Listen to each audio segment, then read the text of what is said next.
Genesis chapter 29. Then Jacob went on his journey and came to the land of the people of the east. As he looked, he saw a well in the field, and 3 flocks of sheep lying there beside it. For out of that well the flocks were watered.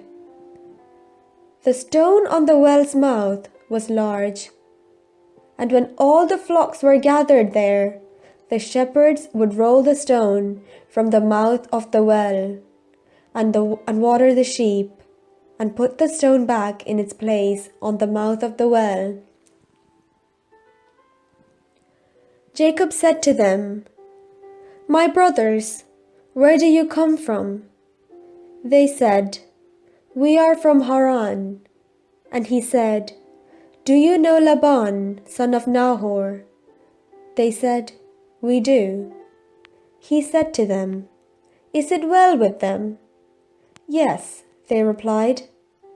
"And here is his daughter Rachel, coming with the sheep." He said, "Look, it is still broad daylight. It is not time for the animals to be gathered together. Water the sheep and go, pasture them." But they said, "We cannot, until all the flocks are gathered together, and the stone is rolled from the mouth of the well, and we water the sheep." While he was still speaking with them, Rachel came with her father's sheep, for she kept them. Now, when Jacob saw Rachel, the daughter of his mother's brother Laban, and the sheep of his mother's brother Laban, Jacob went up and rolled the stone from the well's mouth, and watered the flock of his mother's brother Laban. Then Jacob kissed Rachel and wept aloud. And Jacob told Rachel that he was her father's kinsman, and that he was Rebekah's son, and she ran and told her father. When Laban heard the news about his sister's son Jacob, he went to meet him. He embraced him and kissed him, and brought him to his house. Jacob told Laban all these things, and Laban said to him, "Surely you are my bone and my flesh." And he stayed with him a month. Then Laban said to Jacob, "Because you are my kinsman, should you therefore serve me for nothing? Tell me, what shall your wages be?" Now Laban had 2 daughters. The name of the elder was Leah, and the name of the younger was Rachel. Leah's eyes were lovely, and Rachel was graceful and beautiful. Jacob loved Rachel. So he said, "I will serve you 7 years for your younger daughter Rachel." Laban said, "It is better that I give her to you than I should give her to any other man. Stay with me." So Jacob served 7 years for Rachel, and they seemed to him but a few days, because of the love he had for her.